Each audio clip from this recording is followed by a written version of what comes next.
I have a boom for you today.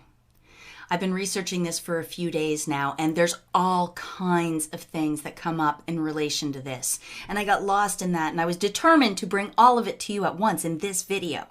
But you know what? In the end, I realized this is such a big deal that it's important for me to go back to the original boom and just deliver that right now by itself to you, all right?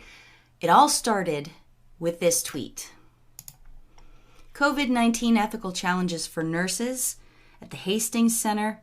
And I noticed that all of these people's names got highlighted, which means that they have a Twitter account, except for this person, Christine Grady.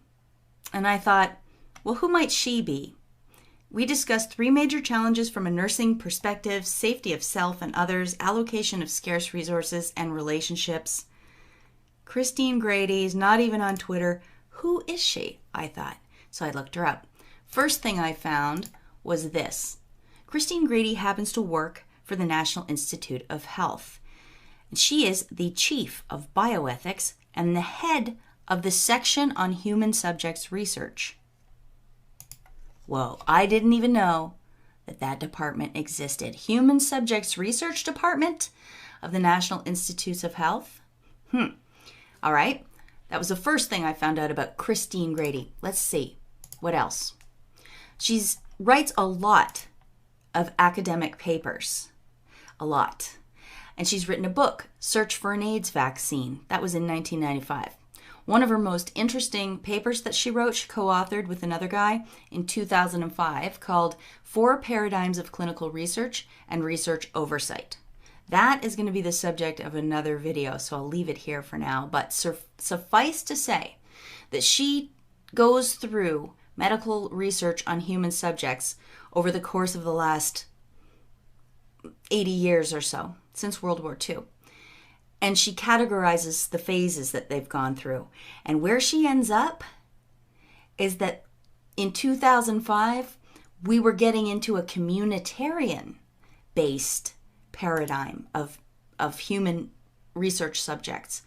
And what she essentially means is they've made it so that the general public feels like it is their duty as humans to possibly sacrifice their own lives for medical research. They don't even have to buy people anymore, pay them. They don't have to have people who are sick.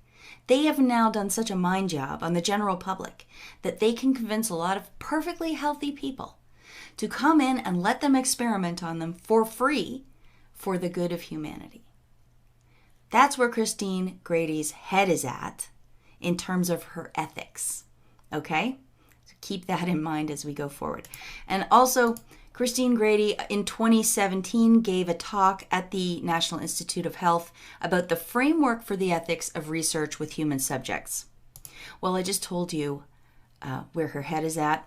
And in the 2017 version, it's practically a copy of that 2005 article that she wrote, but updated terminology. I don't believe she uses the word communitarian anymore because people know what that means. It's a weird kind of communism where you've talked people into doing it through psychological pressure and things like this, and training and conditioning. All right, what else about Christine Grady? I have not gotten to the boom yet. It's coming. Booms are always better if we build them up, right? Okay. Presidential Commission for the Study of Bioethical Issues. Look at that. She was on the President's Commission from 2010, so appointed by Obama, and she was finished there in 2017. I don't know what the story is behind her departure, but like I said, she was still giving speeches and everything about her chosen topic in 2017, and then all of a sudden she was gone. So that's Christine Grady's professional background. I wanted to learn a little bit more about her family, and I found her sister. Wouldn't you know this? Christine Grady's sister was involved in one of the embassy bombings. Here she is here, Joanne Husky. This is from a YouTube video from Voice of Africa. So the story is that she's married to this guy, James L. Husky, who happened to be the second secretary at the embassy in Nairobi, Kenya in 1998. She went there that day, the day of the bombing, supposedly, to have her children get tested to be approved to go to school in Kenya. And she says she parked her car, she walked into the building, had just gone down the stairs to the medical area, and the bomb went off. And it knocked her and her children to the floor. It was perfectly black. She couldn't see anything. Her husband was apparently in the building. They found each other somehow and went outside into the parking lot. And she noticed even her car was just a black shell, she said. Almost like her car had the bomb in it. I don't know. But I'm not suggesting that, but that's the story that she tells. Isn't that interesting? And the husband, of course, is just as pivotal to look at as the sister. So James L. Husky's LinkedIn page is here, and we can see that from 2012 to present, he's been a consultant in international affairs at colleges and universities, but more importantly, at the U.S. Department of State. So now he's just not on the payroll, he's a contractor. At the Department of State, James Husky, so Christine Grady's brother-in-law, reviews diplomatic correspondence and documents for release via Freedom of Information Act requests. Okay, so he is the choke point for information getting out into the public, for anything the State Department might do, especially the ambassadors. And it's funny because who is one of the ambassadors? I mean, ambassadors have played a pivotal role in one or two particular big news items. Since Trump's gotten elected, I can think immediately of Marie Yovanovitch from Ukraine and Sondland and other diplomats and ambassadors, right? And Christine Grady's sister's husband, her brother-in-law, works right now reviewing diplomatic correspondence and documents for release via Freedom of Information Act requests. Very interesting. And then when you go back in time in Husky's career, you can see Department of State. He was Director of Crisis Management, Deputy Director, Office of Global Systems. He was a diplomat in residence at Georgetown University, Deputy Director, Office of East Asia Regional Security at the U.S. Department of State between 1999 and 2002. Seems like a little thing called the September 11th bombings happened right in the middle of that. I don't know if he was in any of the countries involved, but then we don't really know which countries were truly involved in that, do we? And then going all the way back to 1996 is when he started at the embassy in Nairobi, Kenya. That's quite the background so far for Christine Grady. She's head of human subjects research and medical ethics at NIH, was on the President's Medical Ethics Commission for 7 years, starting in 2010. Christine Grady's sister is connected directly to a person who's been in the Department of State since 1996. She's written a book called The Search for an AIDS Vaccine, and her ethics are communitarian-minded. Does she have any connection to Bill Gates? That would be the burning question, wouldn't it? If I could find Christine Grady sitting on the board of the Bill and Melinda Gates Foundation or something like that. Well, I could not find any such connection. No direct connection anyway. And that's where the boom comes in. Are you ready? Who is Christine Grady married to? Any guesses? I won't keep you in suspense. Christine Grady is married to Anthony Fauci. What? Are you kidding? My jaw dropped when I saw that.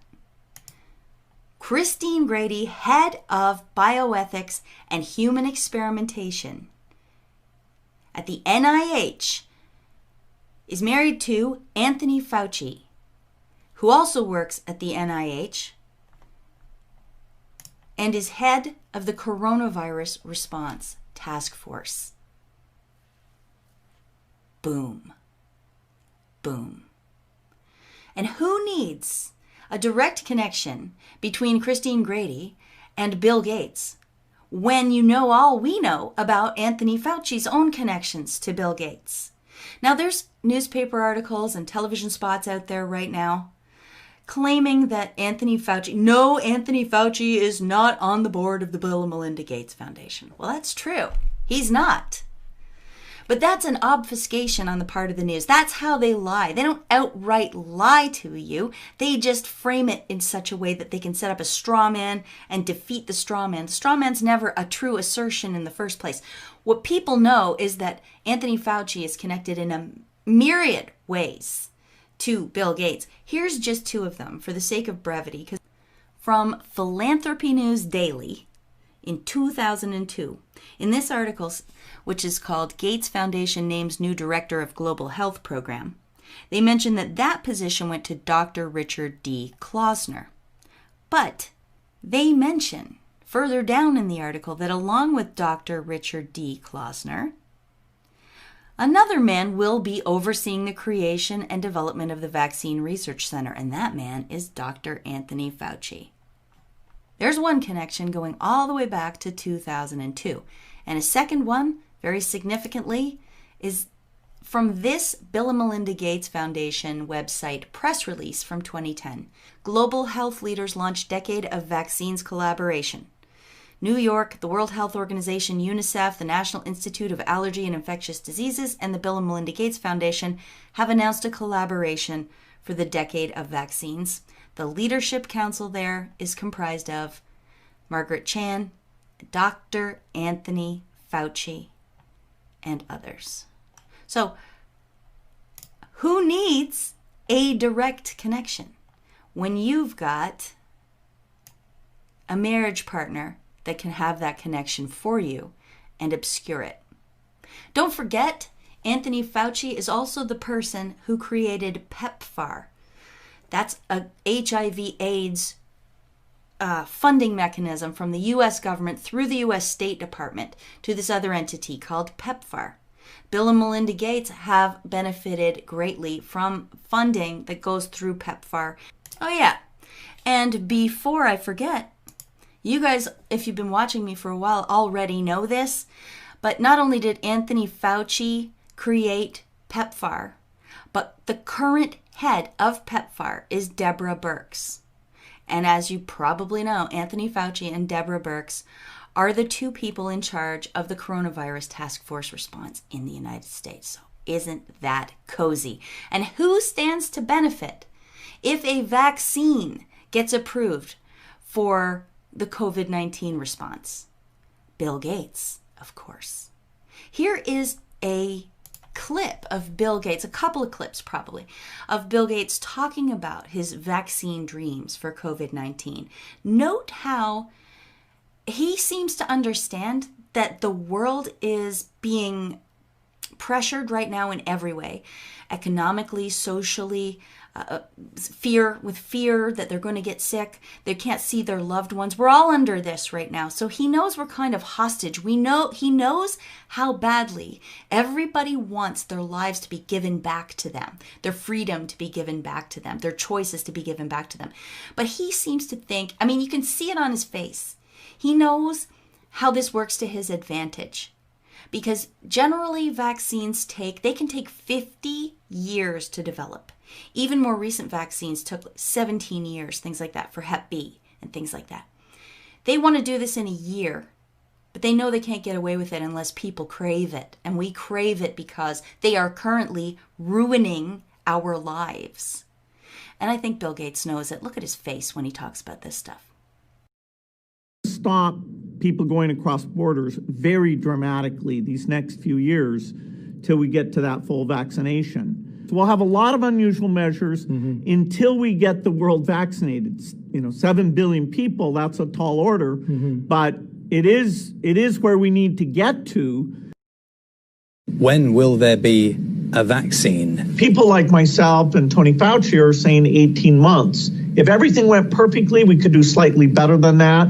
But there will be a trade-off. We'll have less safety testing than we typically would have. And so governments will have to decide, do they indemnify the companies and really say, let's go out with this when we just don't have the time to do what we normally do. You can run into safety issues. So we're going to have to take something that usually takes 5 or 6 years and get it done in 18 months. If you want to wait and see if a side effect shows up 2 years later, that takes 2 years. How could this ever conceivably be seen as being ethical? And do you think this constitutes human subjects research? To put out a vaccine like the one they want now, which is never been tried before. It has never been tried before, this RNA vaccine. It's very dangerous, especially to rush it this way and to try to force it on people, to try to take away our choices. How is this ethical? Well, I guess it helps when a longtime partner of yours, if you're Bill Gates, your longtime partner, Dr. Anthony Fauci of the NIH, happens to be married to the person who is in charge of bioethics and human experimentation at the NIH, I guess it helps. In her 2017 presentation that she gave on the framework for the ethics of research with human subjects, Christine Grady, in her disclaimer, says, "I have no conflicts of interest to declare." Well, that doesn't seem very true to me. She herself may not be connected to vaccine manufacturers or foundations which benefit from being able to experiment on human subjects. However, as I've shown you, her husband does. Just look at all these overlapping interests right here. Just her book alone, which was published in May 22nd, 1995, and was about an analysis of the knotty ethical problems involved in human subjects research as it pertains to HIV vaccines and the AIDS epidemic. That came out in 1995. Well, in 1996, her husband, Anthony Fauci, presents NIAID strategy for HIV vaccine development. The article says that he seeks to develop a partnership between the institute and industry sponsors, so big pharma. He wants to identify and exploit scientific opportunities to accelerate HIV vaccine research. What might those be? Maybe populations of captive audiences? Maybe going into countries in Africa where the people can't defend themselves? And he seeks to strengthen collaborative interactions with other public and private organizations. Like who? Possibly the Bill and Melinda Gates Foundation? Organizations like that? Dr. Fauci is optimistic that a useful HIV vaccine can be developed despite economic, ethical, and cultural constraints. Well, yeah, it's easy to do when your wife is the head of bioethics and human subject research at the National Institute of Health. That sure does grease the wheels, doesn't it? So, yeah, excuse me, but I don't have a high opinion of Christine Grady's own ethics when she says, "I have no conflicts of interest to declare." I'm going to leave it there for today because I think this boom is big enough as it is. There were tentacles that came off of this about medical ethics, about the polio vaccine, about Bill Gates and his company using technology to track refugees way back in 2001. In fact, before I stop talking, let me just give you a look at that one because this has to do with Christine Grady's sister, Joanne. I told you she was involved in that Kenya bombing, right, at the embassy? Well, in this 2001 edition of Foreign Service Journal, they print her story. She writes it in and they print it. And in this very same edition of Foreign Service Journal is another interesting article about technology and the UN High Commission on Refugees. It turns out that the Bill and Melinda Gates Foundation gave $600,000 and Microsoft Corporation gave software and laptops to the UN High Commission on Refugees, who first took them to Kosovo to track the refugees and log them. And then they used version 2.0 after that in Senegal and New Delhi. It says here, in a speech at Microsoft headquarters last July, then Deputy High Commissioner for Refugees Rick Barton suggested that technology could help UNHCR, quote, move beyond just the care and maintenance of refugees to connect the diaspora of people who are influential in the development of post-conflict societies. Oh boy, that opens a whole can of worms. Do you remember my research on Project Aerodynamic, which was where the CIA identified a large diaspora community of Ukrainians that had come mostly to Canada? And the CIA moved in and used the fact that they were unassimilated and that they were kind of an island in itself, floating loosely. They could push them towards different political opinions and ideas. And also, they exploited the fact that these guys were traveling back and forth from Ukraine and other Soviet bloc countries back to Canada, back and forth. They used them to pass messages. They used them to spread propaganda. They used to read their mail. They used them to bring things back and forth. They used them to recruit other spies in other areas. They were assets of the CIA. It was called Project Aerodynamic. I've covered it before in relation to Alexander Vindman and his family. Well, what I just showed you about Microsoft going in with their technology and logging and tracking and connecting the diaspora communities of refugees from all kinds of countries, that sounds like a high-tech version of Aerodynamic to me. Anyways, you see, I can go off on these wild tangents. And I wanted to stick to the boom. And the boom is, of course, that Anthony Fauci's wife, Christine Grady, is head of human subjects research and medical ethics at the National Institute of Health and was actually on the President's Medical Ethics Commission from 2010 to 2017. I mean, boom. All right. I am going to stop talking now, finally. Thank you very much for listening. If you wouldn't mind giving me a thumbs up, I would love that. That helps spread the video. Please spread it around yourself. Leave a comment. Subscribe if you haven't. Subscribe over on BitChute. That's my video backup channel. I will leave a link in the description box. Also in the description box will be a link to my PayPal if you'd like to send me a tip, a financial tip for the work that I've done. I would greatly appreciate it. Thank you to everybody who already has. Also, if you don't want to use that, you can use the regular mail at my P.O. Box address, which is on the contact page of my website, amazingpolly.net. All that stuff will be in the description box below, along with references and other things. Thank you so much, everyone. Until next time, peace out.